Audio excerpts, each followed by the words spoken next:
Hello friends, Uttarayan આવી રહી છે તો તેમાં ઊંધિયું બનાવીએ છીએ આપણે. તો તેમાં ઊંધિયામાં નાખવા માટે આપણે મેથીના મૂઠિયા બનાવીએ છીએ. તો એ મૂઠિયા બનાવવા હું જઈ રહી છું. મેથીની ભાજી મેં રેડી રાખી છે. તેને મિક્સ કરવા માટે ઘઉંનો કોકરો લોટ છે, 3 ભાગ લેવાનો છે. 1 ભાગ ચણાનો લોટ લેવાનો છે. મિક્સ વઘાર માટે તેલ, મીઠું, મરચું, હળદર, અજમો, ખાંડ, લસણ અને તલ. વઘાર માટે તેલ.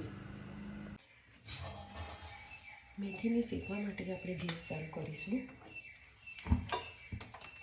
તેમાં થોડું તેલ મૂકીશું.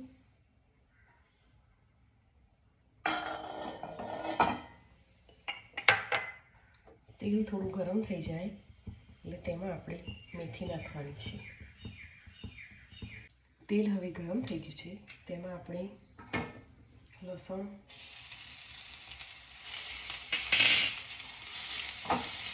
શેકાય તો તેમાં મેથી નાખી દેવાની છે.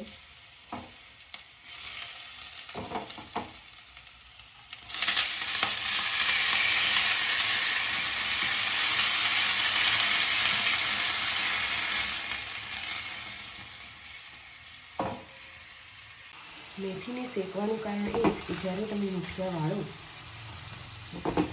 તો તળો એ વખતે તેલ બહાર ના જાય.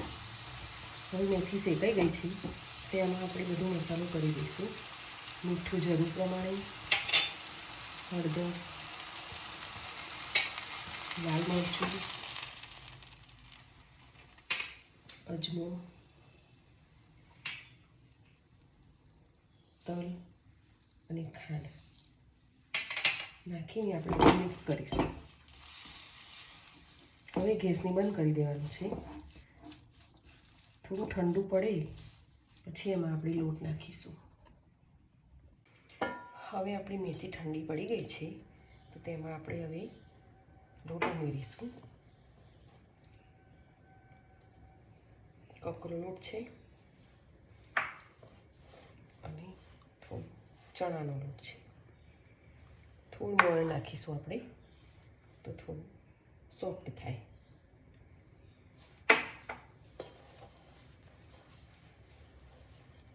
આ રીતે આપણે એને ડો તૈયાર કરવાનો છે.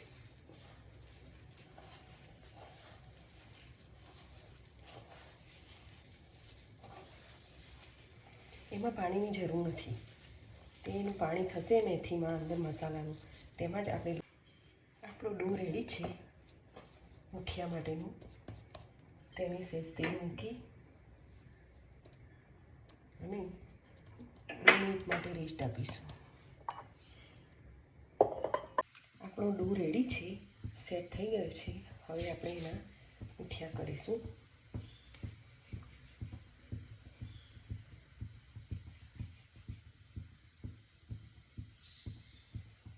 પતલા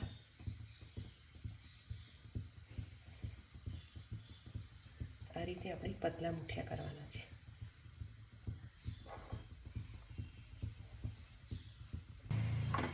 મૂઠિયા આપણા રેડી છે. હવે એને ડીપ ફ્રાય કરીશું. ગેસની ફ્લેમ ધીમી જ રાખીશું.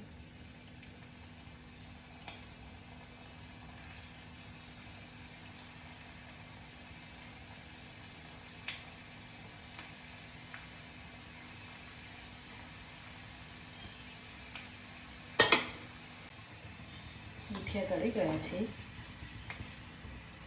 હવે આપણે નીકાળી લઈશું એને.